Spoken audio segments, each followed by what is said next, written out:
সূর্যনগরী হিসেবে পরিচিত পাথরের শহর মাচু পিচু পৃথিবীর অন্যতম আকর্ষণীয় এক প্রত্নতাত্ত্বিক নিদর্শন। দক্ষিণ আমেরিকার দেশ পেরুর আন্দিজ পর্বতমালার উরুবাম্বা উপত্যকার একটি পাহাড়ের চূড়ায় অবস্থিত এই মাচু পিচু বিশ্বের নতুন সপ্ত আশ্চর্যের একটি। মাচু পিচু যা রহস্যময় শহর হিসেবেও পরিচিত। পঞ্চদশ শতকের ইনকা সাম্রাজ্যের রাজাদের নির্দেশে নির্মিত এই শহরটি কোনো সাধারণ জনপদ ছিল না। রাজধানীর প্রশাসনিক ব্যস্ততা থেকে দূরে গিয়ে অবকাশ যাপনের উদ্দেশ্যে পাথরের জনপদটি তৈরি করা হয়েছিল। সমুদ্র পৃষ্ঠ থেকে প্রায় ২.৫ কিলোমিটার উচ্চতাতে অবস্থিত এই জনপদটি বিশ্বের মানচিত্র থেকে হারিয়ে যাওয়া এক নগরী যেন।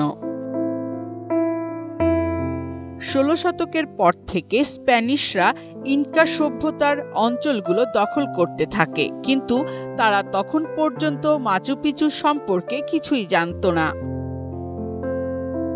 ১৯১১ সালে একজন স্থানীয় কৃষকের সহায়তায় ইয়েল বিশ্ববিদ্যালয়ের শিক্ষক হাইরাম বিংহাম মাচু পিচুকে নতুন করে বিশ্বের সামনে নিয়ে আসেন। দুর্গম পাহাড়ি পরিবেশে অবস্থিত মাচু পিচু আজও পৃথিবীর অন্যতম গুরুত্বপূর্ণ প্রত্নতাত্ত্বিক নিদর্শন হিসেবে পরিচিত।